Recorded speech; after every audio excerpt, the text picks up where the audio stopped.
जय श्री माताजी. मी विजय व्यंकटराव कबाडे, सध्या additional SP म्हणून बीड येथे कार्यरत आहे. सहजयोग ध्यान धारणेबद्दल मी आज बोलणार आहे. प्रामुख्याने 2001 पासून मी सहजयोग ध्यान धारणा करतो आहे.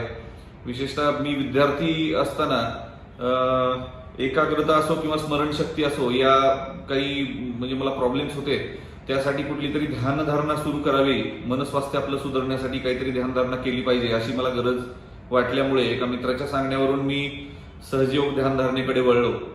केवळ सहजयोग ध्यानधारणा ही फ्री आहे हेही कदाचित त्यामागे कारण असेल.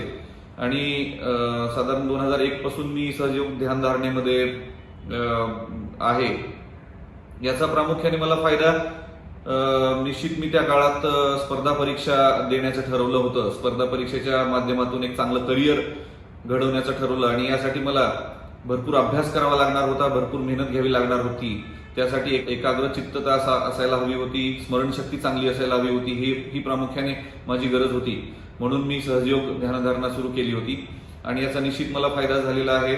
मी पहिल्याच प्रयत्नामध्ये MPSCच्या माध्यमातून सिलेक्ट झालो आणि आता साधारण मागच्या 10 वर्षापासून पोलीस खात्यात वेगवेगळ्या पदांवर काम केलेलं आहे.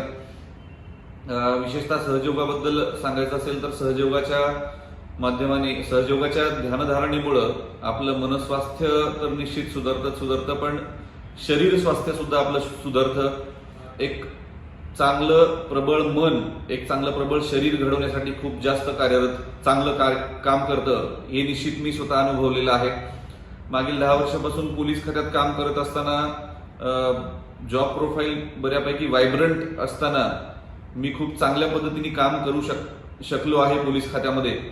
आणि एक बॅलन्स्ड पर्सनॅलिटी, स्वतःची एक पर्सनॅलिटी बॅलन्स्ड ठेवण्यासाठी मला या ध्यानधारणेचा खूप चांगला फायदा झालेला आहे.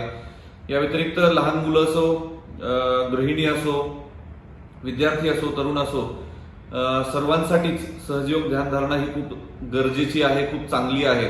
कारण यामुळं आताच मी जसं सांगितलं, मनस्वास्थ्य तर सुधारतं, पण शरीर स्वास्थ्य ही आपलं उत्तम राहण्यासाठी खूप चांगली याची मदत होते.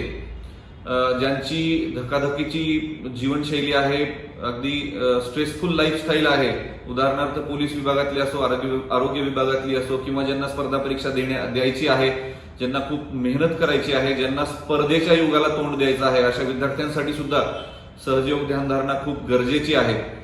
कारण यामधून आपली वैयक्तिक मानसिक प्रगती तर होते, पण शारीरिक प्रगती सुद्धा खूप चांगल्या पद्धतीने होते. अगदी टोकाच्या भावना यापासून आपण वाचू शकतो. यामुळं खूप रागिष्ट स्वभाव असो किंवा अगदी नैराश्यातून आत्महत्या असो, असे प्रकार तर निश्चित होणारच नाहीत. ध्यानधारणाचे कितीतरी फायदे आपल्याला पाहायला मिळतील. सध्या कोरोनाच्या या काळामध्ये आपली रोगप्रतिकारक शक्ती सुद्धा चांगली असणं खूप गरजेचं आहे आणि निश्चित सहजयोगाचा या बाबतीत सुद्धा फायदा सगळ्यांना होतो आहे.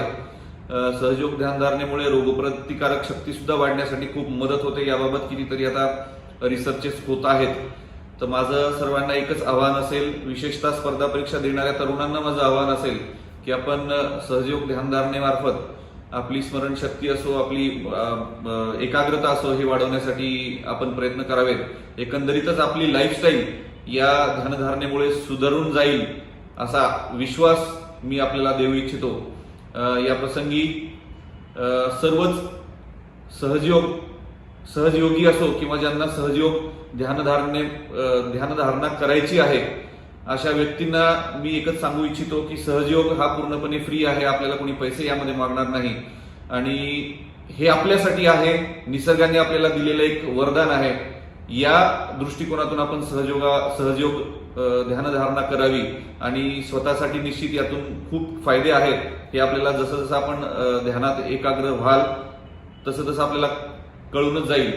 पण आपल्या आजूबाजूला असणाऱ्या सहयोगींच्या मार्गदर्शनातून किंवा सहयोगींना विचारून त्यांना काय फायदे झालेत याचा वैयक्तिक अनुभव सुद्धा जरूर घ्यावा, एवढंच माझं एक आपल्याला आवाहन आहे. जय श्री माताजी.